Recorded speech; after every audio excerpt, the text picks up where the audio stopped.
bio. I'm just going to. He was crying when he put his skates on.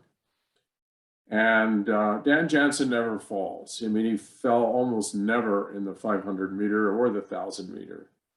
But literally with just a few meters into the race, he fell hopelessly to the ice, and thus began the saga of Dan Jansen. The Heartbreak Kid was what he's referred to as. And he went on, and the same thing happened in the 1,000. He fell before he reached the finish line. And everywhere he went, the press and everyone would ask him, has he gotten over the death of his sister? Will he fall again? So he goes to Albertville, and he doesn't fall, but he slips. And he does not get a medal. And then he comes in a disastrous 26th in the 1,000 meter. And I met with Dan just about the time he was on his way to Albertville, and we started working together. So I had 2 years to get him, to prepare him for the Olympics in Lillehammer. And his spirit was broken. I mean, he was a very strong-minded, good family, but he had all this, kind of media pressure that he would go down as one of the great losers, because he had all of the best times in the 500 worldwide. And so we started, and for 2 years, he did every single thing I asked him to do. He kept a journal, and he journaled every single day for 2 years. And we monitored 23 variables, everything to try to balance the stress and recover in his life. And we always had a theme, something that in the final stages, the last 6 months, we wrote, I asked Dan, when he finishes his career as an Olympic skater, what would he like to have, to be able to say that actually he accomplished? And he said, I'd like to win a medal of some kind, some recognition. And I would like to break the 36-second barrier that has never been broken, and that everyone believes, like Roger Bannister, the 4-minute mile will never be broken. I would like to do that before I leave this sport of skating. So I had him write 2 things on the top for the last 6 months. One was, I love the 1,000. And Dan Jansen actually didn't love the 1,000. He actually almost hated it, because he did it only for conditioning, and he didn't like it. He thought of himself as they call it a fast twitch muscle fiber kind of a guy. He was not an endurance athlete, and he was always fatigued, and he kind of dreaded it. And I said, I want you to write, I love the 1,000, and then I want you to write 35.99 on every single page. And he goes, well, first of all, isn't that a lie? I don't love the 1,000, I hate it. And I said, I know, but one day before Lillehammer, your final event, you'll come to me and you will say, I don't know what's happening, but there's something about the 1,000 I'm really starting to like. And he broke the 36-second barrier 4 times before Lillehammer, at once at 35.76, which is absolutely unimaginable at that time. Yeah. And before Lillehammer, a couple months, he said, it's so strange. I think I'm beginning to love the 1,000 meter more than the 500. And on the day of the 500, he didn't fall, but he slipped just a little bit, and he was out of the medal victory. And he didn't know that I normally didn't go to his events, so I didn't want to add any pressure, but I flew to Lillehammer and was in the audience. I was actually in tears before the race began, and he didn't get a medal. And I wanted to be there because there's 4 days in preparation, getting ready for the 1,000 meter. And so, I didn't have credentials because I knew he'd find out. So I didn't want him to know I was in the audience. And I'm trying to get through all the security, and Dan comes off the ice, and I'm screaming and yelling at Dan, and they're trying to hold me back. And finally he sees me, and we go down into the bowels of this big stadium. And we began the preparation for the 1,000-meter. And what's ironic is that it was 1,000-meter that actually became the most extraordinary achievement of his entire career. And he broke an Olympic record and won a gold medal in the same event that 2 years earlier, he'd come in 26th in the world. It's unimaginable. And,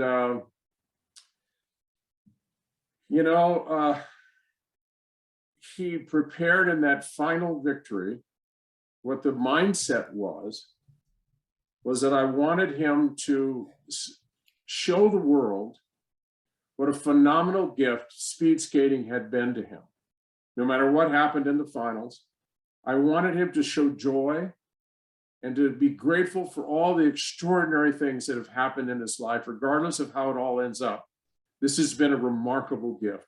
And in a sense, thank everyone for supporting him over so many years.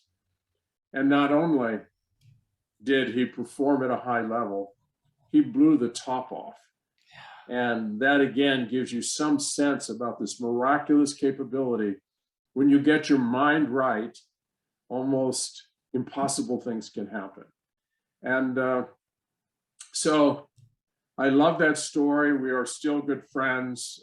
He actually came and became an instructor at our institute and told the story repeatedly. And we've shared the stage many times talking about his story. But he's an extraordinary human being. And I think, he became a much stronger, more capable human being because he went through so much and accomplished things that everyone said would not be possible. He did the impossible because he didn't listen to it. He listened to his own voice, and that was the secret.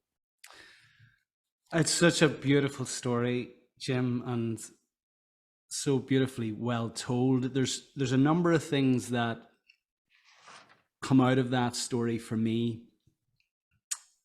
The first is the journaling, and we see a lot online now about the power of journaling. Now, you've worked with, you mentioned the outset, 400,000 people. You've worked with so many number ones, world number ones, and journaling is a practice that you advocate. And in your previous book, your 17th book, you actually provide a journal with that book.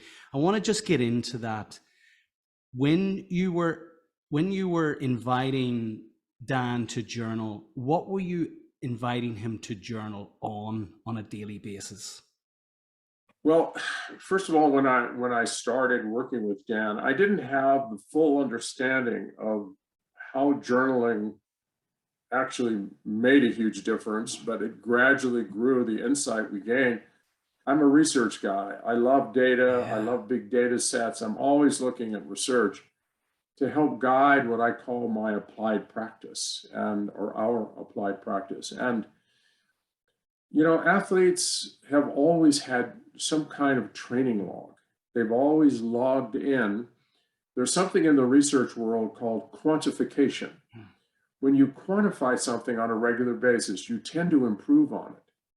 It is like your brain is telling you always want to get a little better, cut the time a little more, eat a little better. So we monitored things like his sleep, his stress levels for that day, his workouts, just about everything you could think of that might connect, and then had him keep a journal on his thoughts and what's going through his mind. And in a sense, it was the beginning for me of understanding how to self-coach and to get into that private voice. And we all have a public voice and we have a private voice. And we learned over all these years that it's the private voice that really is the power broker in our lives. It's our private voice that runs the show. It's the real you. And everyone wants to get through to that private voice. And that's what I'm coaching someone. I want to get through to their private voice. If I can influence that, I have a chance for real influence. But athletes and all of us have the ability to kind of deny access to that space, that neurological space. The scientific community isn't absolutely certain where that decision making and where that private voice resides. We know the human insula is a very important role, plays an important role in that. But we recognize that anytime you're going to make a change, you've got to go through that particular dynamic inside of us. You have to recruit that private voice, and you have to somehow get through the gatekeeper who keeps a lot of the stuff that you should be hearing. It just, you won't hear it. You hear what you want to hear, but you don't hear what someone is intending for you to hear. And so what we've learned is that by actually writing out longhand or printing, not on a computer, there's something about moving the muscles of your hand, going back and forth across this corpus callosum in your brain, that it connects to this executive function in your brain in a special way. And it actually gets through to this, what I call the command center of your brain, where your private voice resides. You have a much better chance. So you're basically coaching yourself on a regular basis, hopefully, and trying to give yourself whatever wisdom or thoughts that you think will help you. And that will then be uploaded into this memory of a repository of wisdom from which you make decisions and decide what you can and can't do. And so for me, journaling is a really important part of the quest to be extraordinary. Yeah. And I absolutely love that quote. That's a quote that we've re-quoted in our own book. The full quote: the power broker in your life is the voice that no one hears. How well you revisit the tone and content of your private voice is what determines the quality of your life. And I think that is so profound. Now, what we want to do in terms of providing value to our listeners, because you've teased them with it, Jim, journaling is one aspect of that, is to get through the gate. And I just want to give context from a business perspective, and especially in the context of small and medium-sized enterprise leaders who are aspiring to scale. Less than 1% in the UK, I mentioned at the outset, are actually achieving scale at the moment. And the last significant piece of research that was conducted by the Scale Up Institute in 2015 cited lack of ambition of the leader as the single biggest impediment to not reaching scale. Now, that sounds to me like a voice in the leader's head, because we know, and you've worked with so many of them, thousands of them, that entrepreneurs who found businesses don't lack ambition. Something's going on there, I suspect, with the voice in their head. So what can we do? Is this a nice point to get into the corporate athlete training system to really deconstruct and hand the listeners the key to that gate so that they can go through it? Well, it's a really interesting thing. Everything happens in our lives when we invest energy in the right things at the right time. Sometimes it's called effort. Effort is simply the intentional investment of the thing that actually makes everything happen in your life. As Einstein said, nothing moves until energy causes it to move. So it's energy that actually makes things happen in our life. But we are who we were. And our ancestors were very, very stingy with their energy. They were very careful not to waste energy, because wasting energy meant that they probably wouldn't survive. When food and water and shelter, they had to do only those things that actually related directly to survival. And those that went off and kind of did other things and wasted energy, they didn't make it till Tuesday. So all of our ancestors were those that had an energy conservation bias. And it's very hard for us to go and be wild spenders today when we have this long tradition of thousands and thousands of years of conserving energy. So this notion of not having any ambition, I am convinced that there are a lot of reasons for that. But one of them is that people just don't want to spend more energy than is necessary to get the job done. It's called discretionary effort. Yeah. But full engagement requires, you want them to be all in.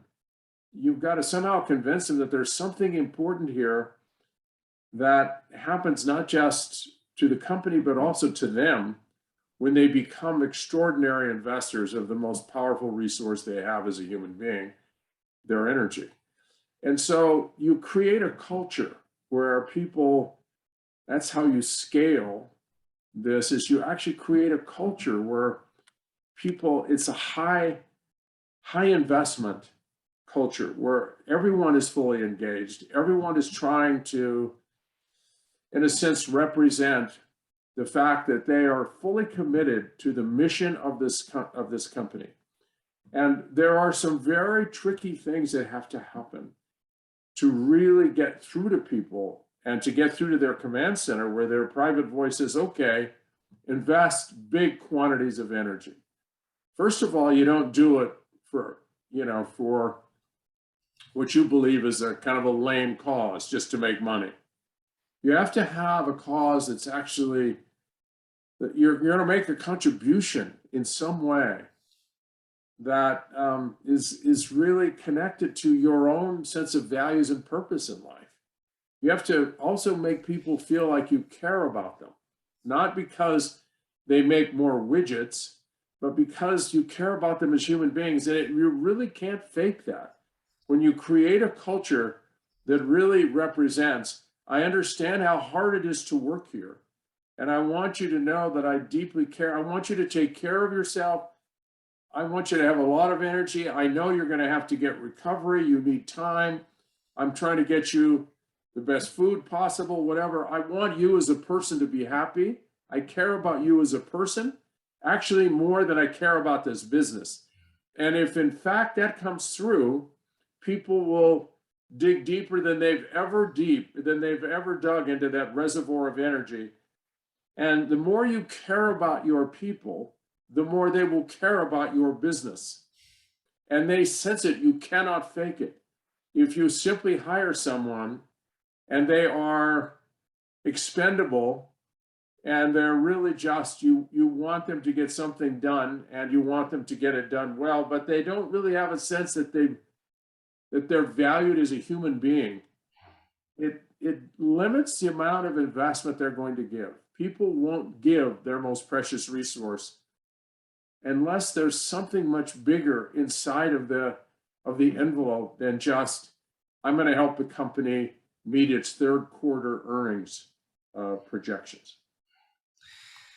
Yeah, and this starts, and it's something that we advocate, and it's a theme throughout our ScaleX Accelerator program, our program to support leaders of SMEs to scale with purpose. And it's a concept of leading self first before you lead others, before you lead an organization. And you have a beautiful framework in your book, The Power of Full Engagement, in terms of the components of leading self first. Would you take us through those, Jim, and then we're going to get kind of super practical and recommend, well, look, I recommend people to get the book, but to leave the listeners with some habits and rituals which ultimately undergird the four components. So would you just step us through in terms of priority what those components of full engagement are in terms of leading self first? So, we were so fortunate to work with so many high level performers from just about every arena of life. And many of them were life and death arenas, from pilots, fighter pilots, Blue Angels, precision flying team, surgeons, special forces in the military, Navy SEALs, on and on. And what we began to realize that there's some special place that what you're capable of becoming and what you actually achieve become one and the same. That you're actually in this moment, sometimes it's called flow, sometimes it's got a number of different names. I originally called it your ideal performance state.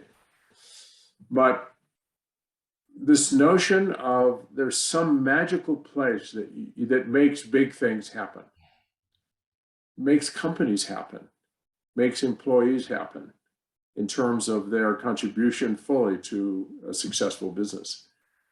And the words we used at the time were full engagement. And a defined full engagement is the acquired ability, and it's an acquired capacity to intentionally invest your full invest energy right here, right now. It's the greatest gift you have to give to the world. Is, it's almost like you say, I'm giving it all. I'm all in. I'm gonna give you what I believe is the greatest gift I have to give to this cause, to this mission, to my family, to this friend. And people sense it. We crave not your time, we crave your energy, because you take life out of your body and give it to something outside your body, and you give life to whatever you give your energy to. You give energy to your bicep, or you're going to give life to your bicep, extraordinary energy.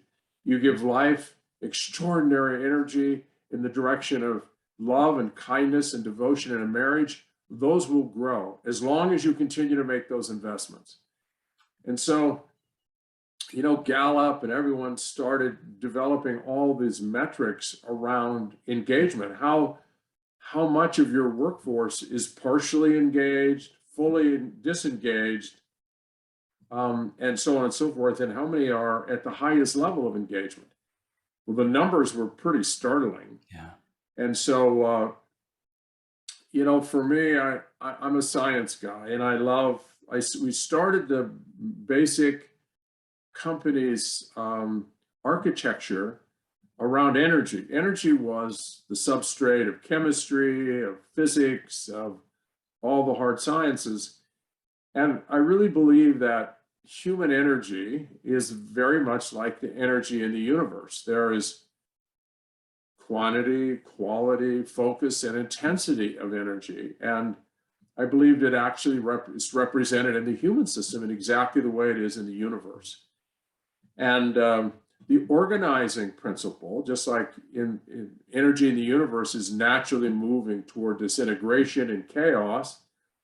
And there's a force called entropy in physics. And the ordering force in human energy is purpose. When you wake up in the morning and you don't have a purpose, you have chaos. You have, I don't know what I'm supposed to do. What am I going to do today? And all of the stress, all of the chaotic forces that are going on in your life can be organized and really brought into some kind of constructive envelope with purpose. I'm doing this for a purpose that really is much bigger than me, and I'm going to really fight through this and then organize all these disparate forces that are trying to take you apart. So for me, I started to look at this through the prism of a pyramid. And at the base of the pyramid is we can't do anything without energy. And so all energy is rooted in the physical body. So we call that the physical dimension. And all energy only comes from one place, and that's from the union of oxygen and glucose at the cellular level. The mitochondria of the cells, every single cell in your 30 trillion cells has its own energy production plant.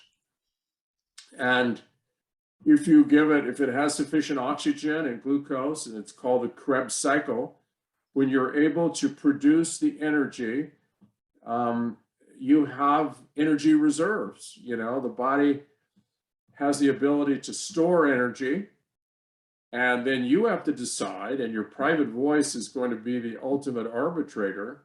What should you be spending this remarkable capacity for moving things and making things happen?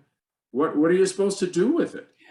But if you don't have energy, if you don't take care of the physical body, no energy comes from any other place other than from the cells of your body, from this union of oxygen and glucose fundamentally. And now that you have energy, now you have the opportunity to decide what you want to give life to. And that is really that's the existential question we all have to face.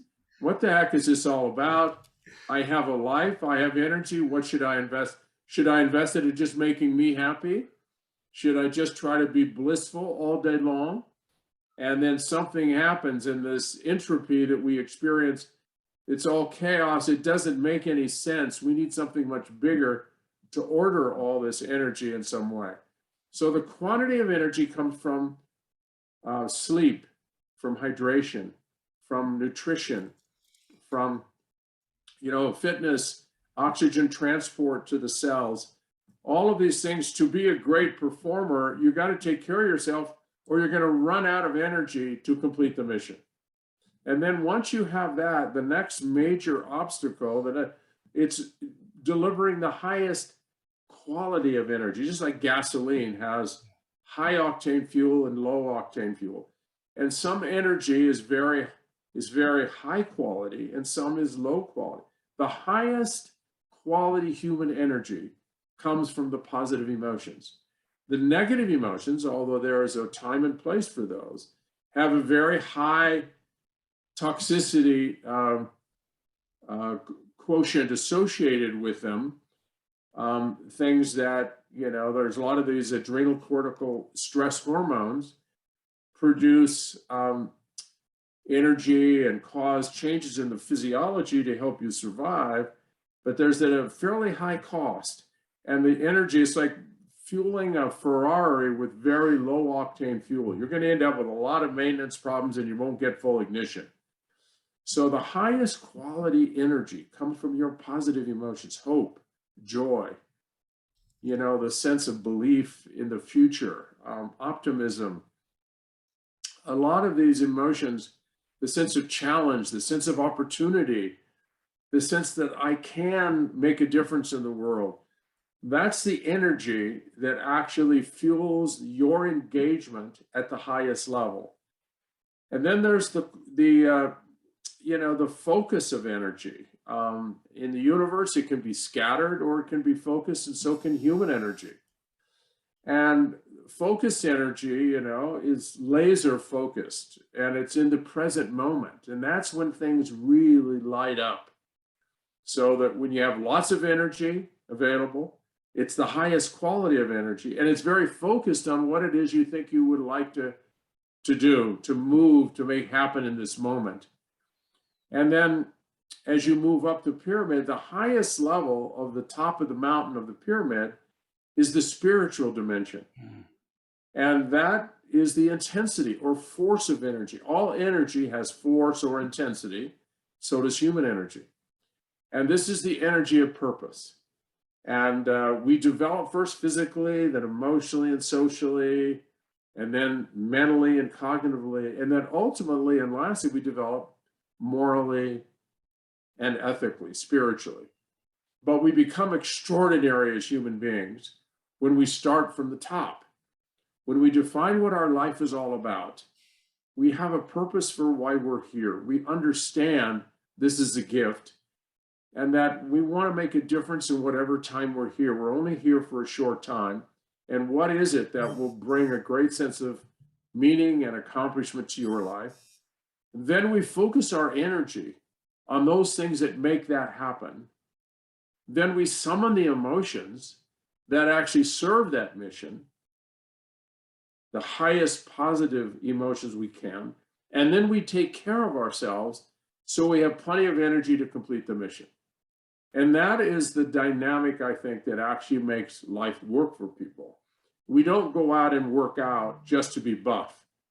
That'll get old very quickly. But if I go and work out at 4 a.m, so I have more energy to be a more extraordinary father to my son, so I'm not, a dead person walking when I come home from work and I'm very disengaged. I want to be fully engaged with my son when I'm home, and I'm willing to get up at 4 a.m. and work out so I have more energy. That is what is sustainable. So full engagement is the greatest quantity of energy, the highest quality of energy, the most intense, the most precise focus of energy, and the greatest intensity of energy in this moment, right here, right now, no excuses. And that is the ultimate gift we can give to the world. Yeah, I really, really love this. And I often get asked the question, what's what's my highest value? What do I value most? And it can Mm-hmm. surprise some people when I say my health and well-being, and I don't say my family first, but I say my health and well-being, because ultimately, whenever I'm healthy and well, that enables me to be the best father, to be the best husband, to be the best team member within our team. That once I prioritize my physical health, it becomes the platform then for thinking better, for actually your thoughts tend to be much more positive. Every time I go for a run, every time I do a workout, I always come away, the endorphins are flowing, and I feel positive, and that then seeps into my relationships and ultimately is aligned with my overall purpose. So, it's a little embarrassing, but I was data driven.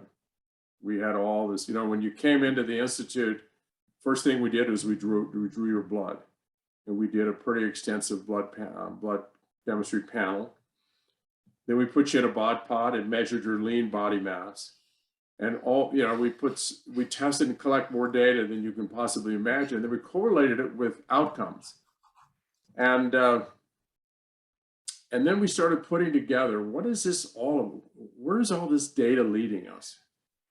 And the conclusion we drew with all the people that we were working with from all these diverse areas of high performance, all we were doing was making them healthier. And health was physical, emotional, mental, and spiritual. And as they got healthier, we got Dan Jansen healthier physically, emotionally, mentally, and even spiritually. Why was he skating? For what reason? What was his mission in life? And what happens is things light up. And so it was like, when we thought about mental toughness and all the books I've written on all of that, and competitive toughness and competitive strength, it's really just getting healthier. It's learning how to get all these buttons going in the same direction.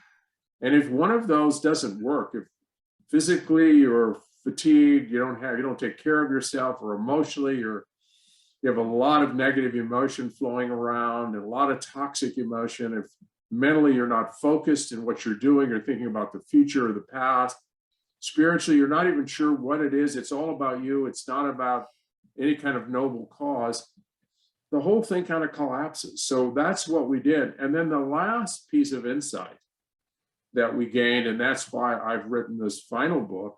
I'm assuming it's my last book, but every time I write Don't a book, say that, Jim. It's always my last one. It is that health ignites wisdom in decision making. That we make better choices when we are healthier physically, emotionally, mentally, and spiritually. We just make better choices, and our choices determine our destiny in life.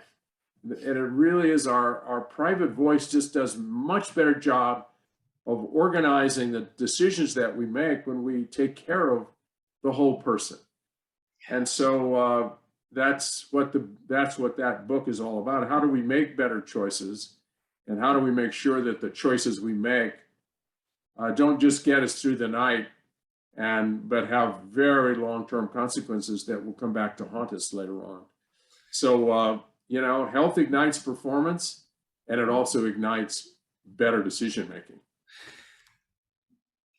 In the context of performance for the scaling leader, for the scale-up leader, they might be listening to this and say, well, that's fine. Dan Johnson's focused on an Olympic medal. I'm just trying to, I'm trying to grow my business here. I'm trying to get to a point where I can get out of the day-to-day, all of this purpose stuff, yeah, I'm hearing a lot about it, but that's grand. But look, I've got to get out there, win the next deal to pay the wages for the next month. And I call them kind of dead man walking, because they're caught in the balls of the business. And there are other stereotypes, or I've characterized others who don't scale. One is the comfort zone warrior, who arrives at a point where they've achieved the level of success and they're trying to put a wall around that Right. and ask the world to stop. They just want to hold on to it. Both are at different ends, but ultimately it comes back to having drive, which is the opposite of lack of ambition, comes back to this central tenet of of a central theme of finding purpose. If some of the listeners to this today are struggling with that, Jim, what would you advise them to do? Where's the starting point for them to begin to unearth the purpose and to kind of get the key to the gate of full engagement? So it's a great question, and we're not born with a purpose. We have to create it, and it's not like looking for a prize in a treasure hunt, where you're going around just looking, and then one day you go, oh, I got it. It'll hit you and you go, oh, I finally got it. It's more like you have to create your purpose from all that you've come to love and all the people you've come to admire, from your experiences in life, from your deepest values, from your beliefs. And then at some point you begin to craft your purpose, not someone else's purpose. And that's why at the Institute, we never gave examples of other people's purpose, because people copied them. Oh, I like that one. I'm going to do that one. And this is hard work. And that's why in my last book, Leading with Character, which is an accompanying journal, it is a process of every single day, 10 minutes a day, invested in a prescriptive writing, where you actually are doing hard lifting to unearth, to create, to come to terms with what your life is all about. What is it that gives life to your life and a reason for being here? And that's hard work. It's heavy lifting. It just doesn't come naturally. And so much of life actually pushes you in a direction that actually is counterproductive. It's almost, it's antagonistic to, this idea of being a high achiever and getting fame and getting a lot of notoriety and making lots of money and having jets and everything else, that will bring you the fulfillment and satisfaction. That'll bring you what you're looking for. And that is your purpose, is to have a huge resume. Well, I've been involved with 17 number ones, and many of those were they were only as good as their last performance. And if they won 4 Olympic medals, and now it's got to be 5. There's this gnawing sense that is this it? Is this all I've been working for my whole life? And so there's this sense that I call it the hidden scorecard, that that we're keeping track at a very deep level. We are who we were. Our ancestors survived by being connected to other people, by caring for others, by treating others with respect, because that created some kind of culture where people were working together for a common goal. And their goal was to survive as a tribe, as a unit, as a village. And so you had to be trusted. You had to care about others, because sometimes you wouldn't have food. Your shelter was gone, and you had to reach out. And there was this bond that brought people together. And there's a hormone called oxytocin that actually is triggered when people come together and have almost like this unity of spirit. And this love, it's something called the love hormone that's released abundantly in the child birth process, and the mother bonds the child with the mother. But this hormone is far more important in everyday life. It's a powerful stress reducer. And what it really tends to show is that we need to connect with other people, particularly in times of stress. And if we go off and we scale the mountain, but we do it by walking over dead bodies. We don't really care the impact. I got the corner office because I really, that's a great, I show my power, my ability to maneuver through the politics of this company. But I've, I've had to do a lot of things I'm not really proud of. And most of them is in terms of how I treat others. And I walk out of the building, I'm having a bad day, and I rifle through my valet attendant for bringing the wrong car, bringing it late, or the waitress or waiter who makes a mistake on the order. And there's something that happens to us that is deeply unfulfilling, no matter how much extrinsic success we have. We have a scorecard, and the scorecard that matters, go to the end of your life, and what are the things you want on your tombstone? I call it the tombstone exercise, that really matter most in terms of how you want to be remembered. Nobody puts how many gold medals they achieved, how much money, how many millions of dollars they were able to amass during their, how much fame, how many people know them. The things that matter are your integrity, your honesty, your caring, your compassion. And this is coming from a performance psychologist who wrote all the books on mental toughness. How in the heck did I get there? It's because the data drove us there. And in fact, there is something so essential to being human that if we want to have happiness and a sense of value in our lives, we have to give our lives away to others. It's not about us. It never was about us. We didn't do anything to come here. We have to give it away. And when you give that away, people sense it and they want to be on your team because it's not about you. And the sense of humility that you have is real. It's not phony.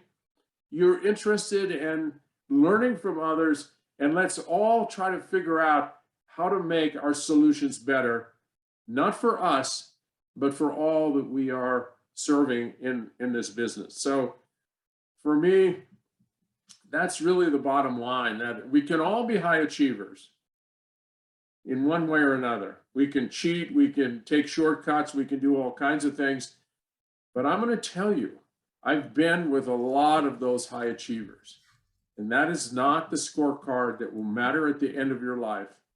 And if we can get that straight now, we're going to save ourselves a lot of agony at the finish line. And there's so much in that. This is the paradox, having conducted now scores of interviews with people who have scaled successfully with purpose. This is the paradox that those successful scaling leaders have overcome. There's something innate which is about self-preservation, but those who scale with purpose ultimately seek to serve others, to take their wonderful product or service beyond their existing borders, beyond their existing industry. They passionately care about their purpose. They have a very, very strong vision and inspire others behind that and align their teams to that. They care passionately about their team, and they with this concept of servant leadership, they're servant leaders. And ultimately what I found, when they care more about the planet that they exist on, the people who exist on that planet, and seek to develop a product or service which serves either the planet or the people or both, ultimately they become more successful and more profitable. Have you found that that similar with the thousands of companies and business leaders that you have dealt with over the years, Jim? Well, we call it a self-transcendent purpose. It's a purpose that extends well beyond your own self-interest, your own salary, your own political ambitions, and so on and so forth.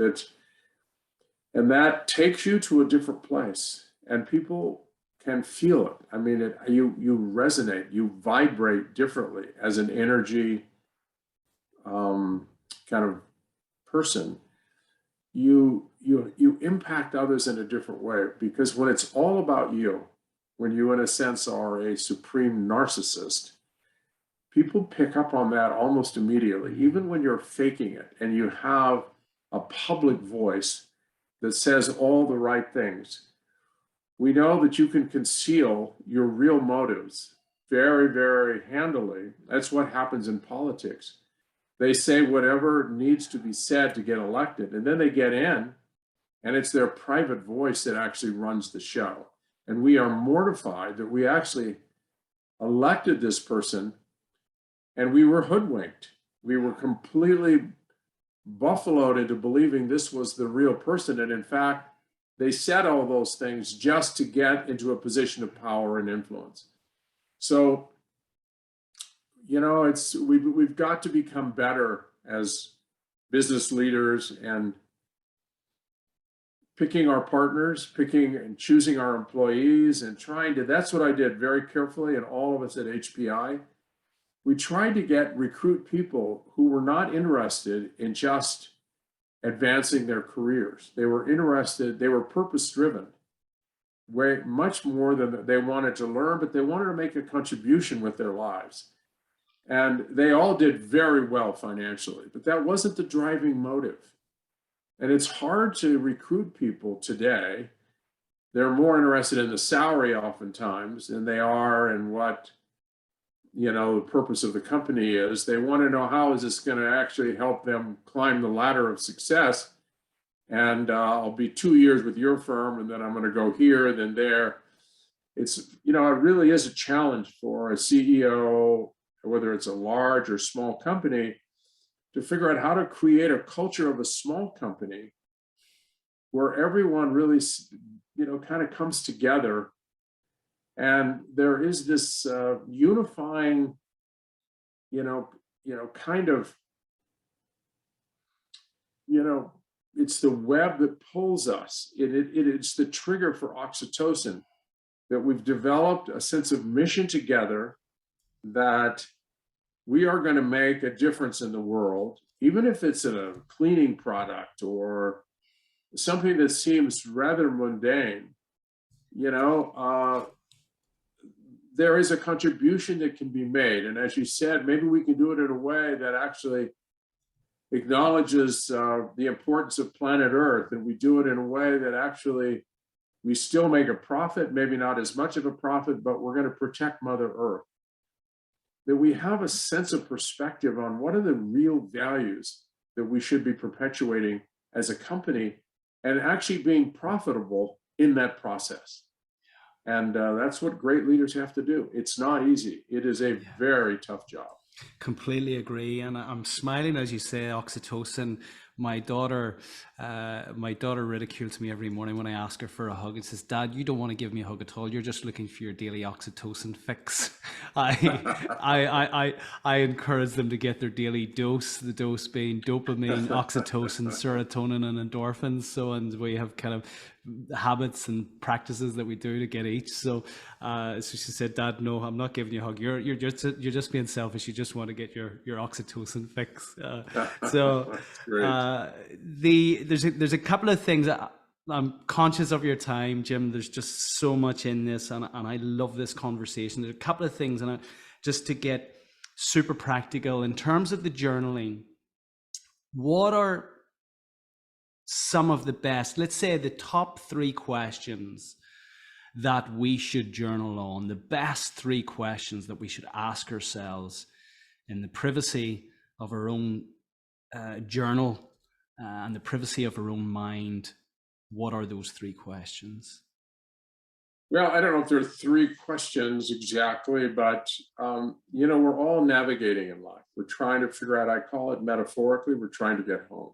Yeah. And if you've been away for a long time and you're in kind of unfamiliar territory, the first thing you're going to do, if you're not sure how to get home, is you're going to reach up and activate your nav system.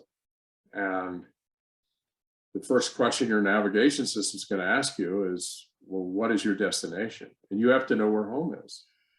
And if you haven't really figured out where home is, I guarantee you your nav system is not going to work. It's not going to get you there.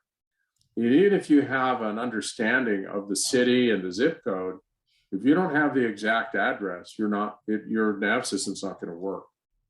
And it's exactly as human beings. For us to have, to navigate, we've got to know where we're going. If you don't have a clear picture of how you want to end up, where you want to end up at the end of your life, I call that getting home. you're not going to get there. And the sooner you come to terms with that. So journaling needs to be around one of the most important questions is, what is for me the ultimate criteria for a successful life for me? Why am I here? What is it that I need to do as a human being to qualify for having a successful life, deserve the winning the lottery of life? What is that? That's one of them. The other thing that you have to navigate is, if you're in your car, you have to be in a position where it can connect to these at least 4 orbiting satellites so that you can figure out where the heck you are now. So if you know where you want to go, but you don't know where you are now, you are lost, you're not going to get home. So you need 2 coordinates. One, what's the destination? And you need to know what's the truth, not half truth or kind of what is the reality of who I am now, based on all the most confrontational clarity I can have. And then once you understand that there's a distance between where you want to go to get home and who you are now, then you've got to invest your energy, not just time. It's not how much time you take, it's the energy you invest in the time you have. And that's the big miss with time management industry. It isn't time. Time has no valence, has no power. It just provides you with an opportunity to make the investment that really will get you home, and that is your energy. So every day in your journal, you're trying to come to the truth about who the heck you really are and who do you want to be. And then what are you going to do? What will your private voice allow you to do in terms of making investments to get you closer? When you finally know where you want to go, you're going to have to put some kind of movement. You're going to have to get in your car. You're going to have to ride a bicycle. You're going to have to walk. You're going to have to invest energy. If you don't invest energy, the gap will never close. And so it is with human beings. So journaling around what my destination is, who the heck am I now relative to that, and then where must my energy investments, and hold yourself accountable for those investments. And don't just invest time. Time will not make much happen. It only makes things happen when you bring your best energy, what I would call your full engagement. Yeah. The second principle of our ScaleX framework is purpose and vision. And in the context of business, when you say, where is home, what we're referring to here is our North Star, ultimately that vision of the future, right, which, you've mentioned earlier, really drives energy. It drives positive emotion, hope, joy, optimism, a sense of belief in the future, which ultimately, when you're inspired and you're energized by that vision of the future, then that energy just seeps out. It radiates out, and you energize others. And we've certainly found that. The affirmation, I want to go back to just something before we move into the close, because it's something that is aligned with having the vision. And it's something you encouraged Dan Johnson to do. Once you asked him, well, where's home? What does success look like? And he said, well, I want to break the 36-second barrier. And you also encouraged him to write out that he loved the 1,000 meters, this affirmation of something that he didn't necessarily believe, but you were in some way, I'm just using this language, but programming him to believe. Bringing those elements together, we've spoken a lot about purpose, why we're doing what we're doing, a meaning behind why we're doing what we're doing. How important is vision, and then practicing, having clarity of that vision, and then practicing affirmations in the belief that, and programming of your mindset to believe that actually you're going to attain that bold, ambitious future. So, the mindset that we have around almost anything is pretty much what's going to determine the outcome. Right. And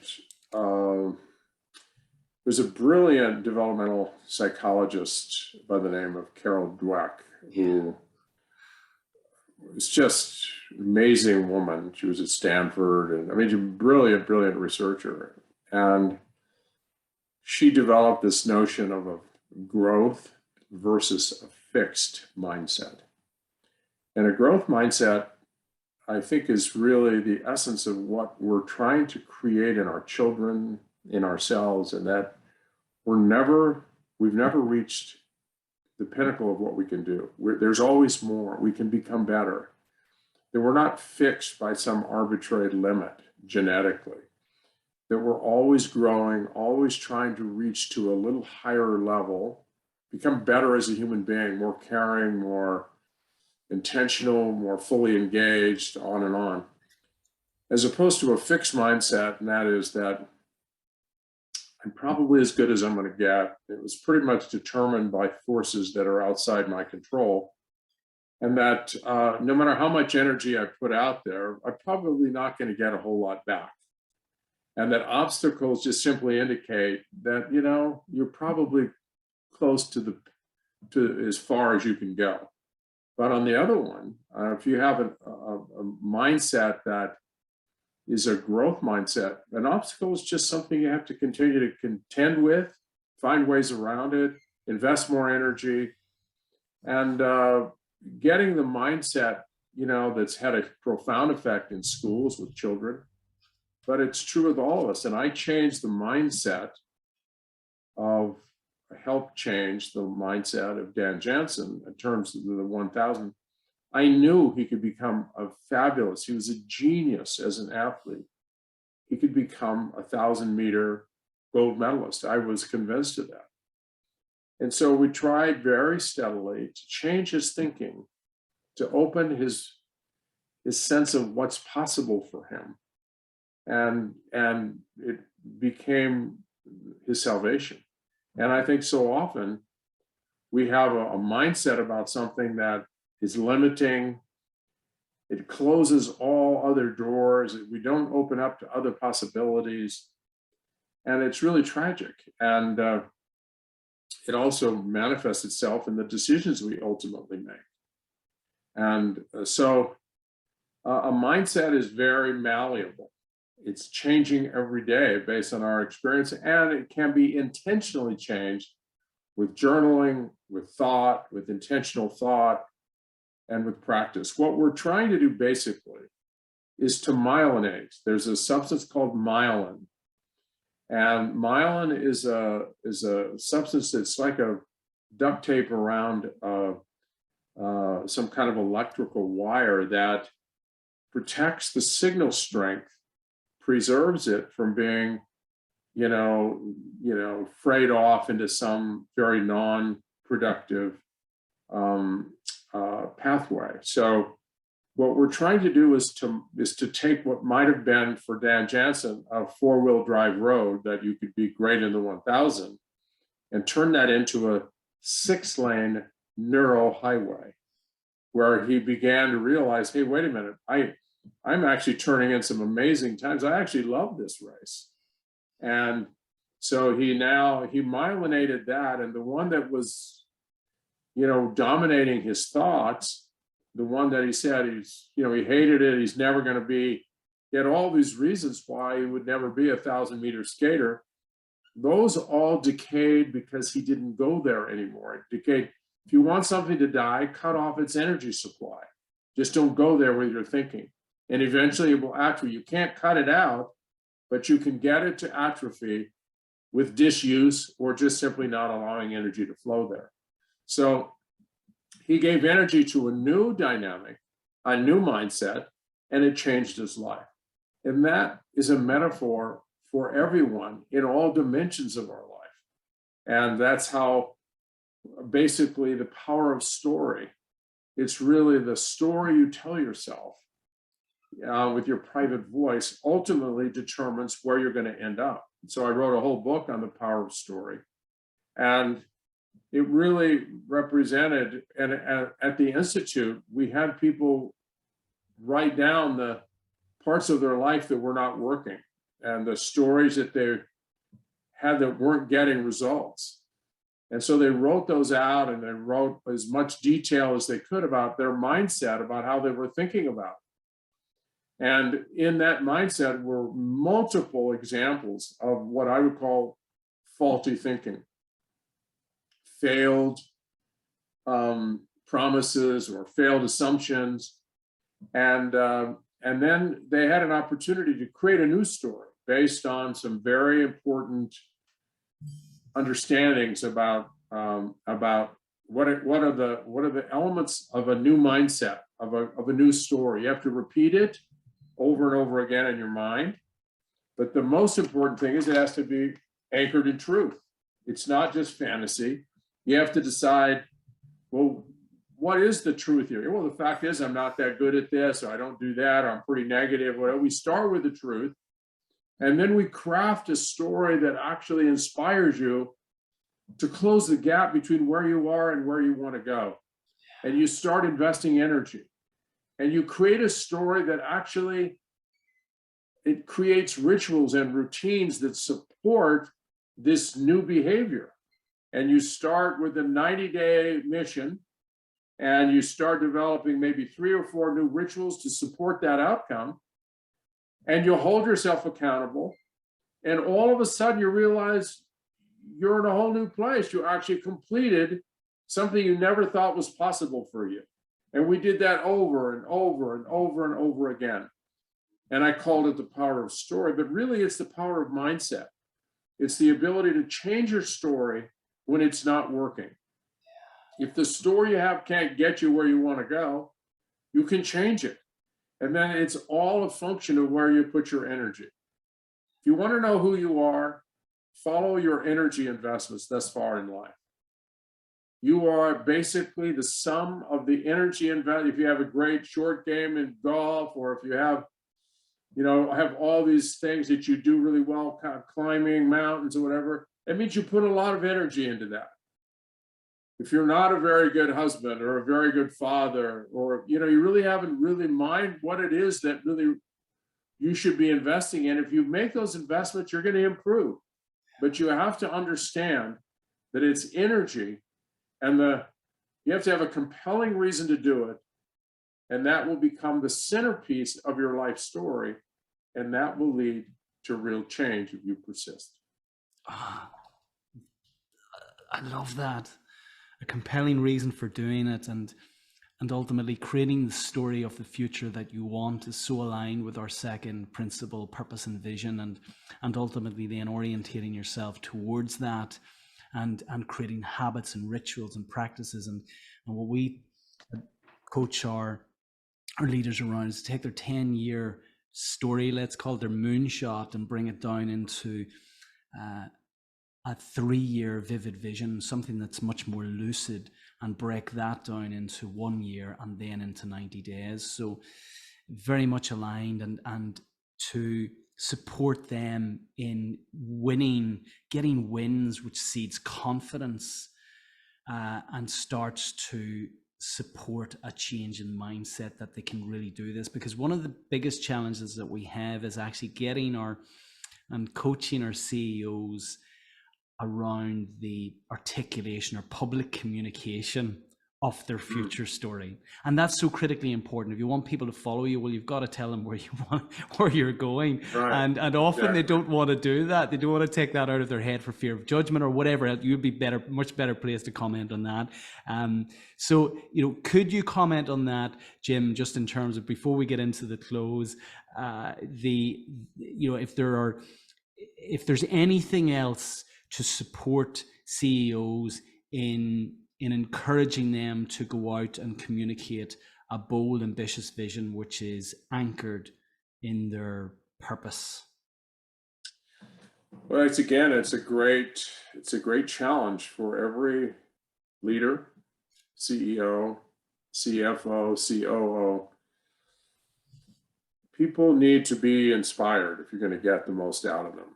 If you want them to be engaged, you got to touch them in some way other than just simply, you might get them engaged if you give them enough financial incentive. But eventually that, you get enough money and that doesn't hold. It's like it happens in the NBA and basketball or any of, any baseball, hockey, whatever. Money drives engagement in the beginning, but after a while you have enough money, that just doesn't do it. You have to have something that's more enduring. And so it's like you're always trying to figure out the story that moves you, that's real, that you're trying to craft it and create it. And you have to kind of tell that story. How many times did Dan Jansen had to tell himself, it almost seems like it's boring when you write that on the top of your training log every day, but something happens in this neural architecture between your ears that your private voice starts incorporating this in some significant way, even though it seems overly repetitious. That is in fact how new neural highways and new neural networks are created, is repetition over and over and over again. And you create new habits, new rituals. And those rituals actually will ultimately define where you end up, because we can't run our lives on conscious thought and making decisions. We are creatures of habit. And if we have habits that don't serve us well, we have to really find ways of creating new habits that actually are going to get us where we want to go. And those habits could be habits of thinking, habits of exercising or not exercising, of the way you treat people, all kinds of things. And every day we should be on a journey to find a little better way of living the story that we want others to embody. People pick it up in a hurry. You tell them to be very positive and caring and responsive to others, and then they see you with the valet attendant excoriating them because he or she brought the wrong car. They realize this is all a show. This is not who you really are. And so you need to craft a story and live that story as much as possible, and be open and honest that you're not 100% there yet, but you work on it, and they will see that. And you're trying to figure out how to get into that command center, that inner chamber where you have influence, and influence that's sustainable, not just a money, dollar and cents kind of negotiation, transaction. You care about them as people, and they will care about your business genuinely. And that cannot be faked. So we're always trying to create the best possible way of recruiting people into a mission that we believe is important, and that we have to make really sure that our lives represent what we're trying to get others to do. You say be truthful, be honest, be genuine, be sincere, and they see you say one thing in your speeches and you see something entirely different in the hallways. Doesn't resonate, and it won't. And then you're really down to one thing only. You got to pay them more. If you pay them more, they're going to be engaged. But that doesn't last forever. Jim, I could keep you here for hours. This is the challenge. I just love this, and there's so much in it. Just a little line in your book around the habits. You talk about, first you create your habits, and then your habits create you, and I just think that's so profound. That examination of habits that ultimately, when you have crafted that story of the future that you desire, then the examination of the habits and the rituals, your current practices, how you go about your day, you then can ask, based on the story that you want in the future, these habits and practices and rituals serve you. So before we move into the close, I think it's so critically important to call you out as such a high performer, the author of 18 books. You've delivered so much value into the world. You do it with such incredible generosity, with such humility. I encourage people to go and seek out your wonderful work. I'm curious. This is on a selfish note. I'm curious. What is your morning ritual? I'm fascinated with morning rituals. What does your morning ritual look like that actually serves your vision and your purpose? Well, I have a bunch of them. I do my best work early in the morning. So this morning I was up at 3:30. I get up at 3:30 or 4 in the morning, and I have a whole routine, and I do my organization of my day, and then I have pretty much a time to do my reflection, my journaling, and then I prepare for this podcast of things that I'd like to be able to communicate, make sure I'm going to be at my best if possible. And I had my breakfast, what I thought was a pretty healthy breakfast with some protein and not a lot of sugar, and but I feel like normally I would be also up at maybe 6 in the morning doing exercise. I do at least an hour of exercise every morning as early as I can, and then I get to bed early. I feel like I try to get 7.5 to 8 hours of sleep. So, but I'm up early, but I'm the most productive early in the morning. So I appreciate that I could do this podcast early, because as the day wears on, I feel like my ability to connect and for all the synapses to work, there's a deterioration. And by 8 o'clock at night, I'm struggling to find where the heck my brain's going. Well, in closing, Jim, we always pose the same question to our guests. You've had such an incredibly rich life, having worked with the world's best performers, and you continue to do this work. Can you share with our listeners 3 timeless takeaways? So, I thought about that this morning. The 3 that I would say kind of come to mind almost immediately would be: 1, more important than what you achieve in life is how you achieved it. There is the what, and then there's the how. There are a lot of ways to scale the mountain, and I've seen them all. And I've come to understand that sustainability at the top of the mountain, if you don't really do it in the right way, you're not going to be there long. And so the how always takes precedent over the what. And then who you become as a person as a consequence of the chase will define ultimate success in your life. That who you become as a consequence of the chase, and we're all chasing something, will ultimately define your success as a human being. You are more important than your achievements. And then the last thing is, be, as much as you possibly can, what you want others to learn. Because that your behavior speaks so much louder than your words. And if you really want to get that right, you got to work with that inner voice, because that's what we call sincerity, authenticity, is when your outer behavior and your inner voice are on the same page. That is so profound. Jim, I want to thank you for your full engagement today, for your wonderful energy, for your wisdom, and I want to thank you also, for the level of preparation you've put into this today. You've delivered so much value to our listeners. Is there anything else that, just before we close and we connect our listeners to you and your work, is there anything else that you want to pick up on that we haven't covered off today? Well, at this chapter in my life, and that's why I wrote with, I have a co-author, Dr. Sheila Olson.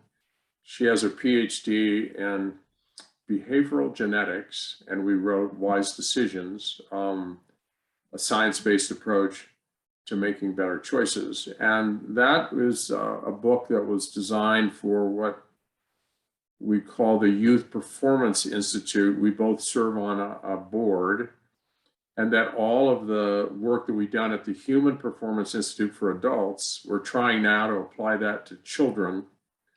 and to figure out how do we take these lessons and find a way to deliver them to maybe the most important group of individuals on planet Earth. And I am deeply concerned about the youth of today.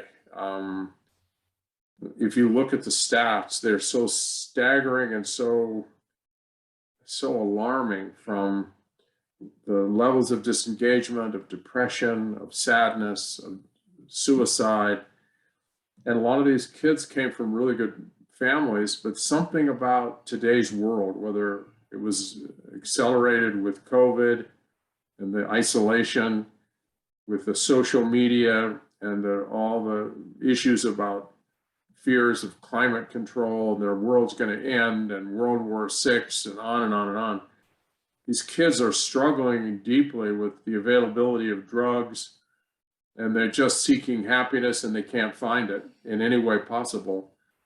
So we're trying desperately to resurrect an effort and get as many powerful people involved as possible to do something real and scalable throughout the world for youth of today, to take a lot of the lessons we learn and apply them in a language that may connect to the most important application of all that we could think about. And that's our future with children, with young people. So that's where I am now, and I'm going to devote as much energy as I possibly can to that for the remainder of however much wick I still have on my candle. And given the man who's presented in front of me, there's a lot of wick left in that candle. The work that you're doing for kids really resonates. As the parent of 3 teenagers, everything that you've said there in terms of the challenges exacerbated by COVID, and I think the digital world, social media, and the pressures coming from there, that's so profoundly important. So I wish you every success with that, Jim. If people want to connect with you, and I've no doubt they will, where's best to reach you? Well, I have my own website, and it's Jim-Loehr, Loehr.com, jim-loehr.com. And I'm available on LinkedIn. I have all my videos and podcasts. I'm hoping we can post this on my website and on the LinkedIn site, so that people who miss this might be able to catch it later. There might be some value for them. So, but I'm very grateful for having had the opportunity. I mean, it's been my dream as a psychologist to have this living laboratory for distilling all these insights. And I hope they're insights that will, withstand the test of time, that these are not just nice to know at the time, but they actually have lasting value, real, enduring value in people's lives. And that's what drives me. And I really appreciate, I thought the questions you raised are very, very real and very appropriate. And I hope we created some value. Thank you, Jim. Thank you, Brendan. It's been an absolute honor to have you on the show today. Take care.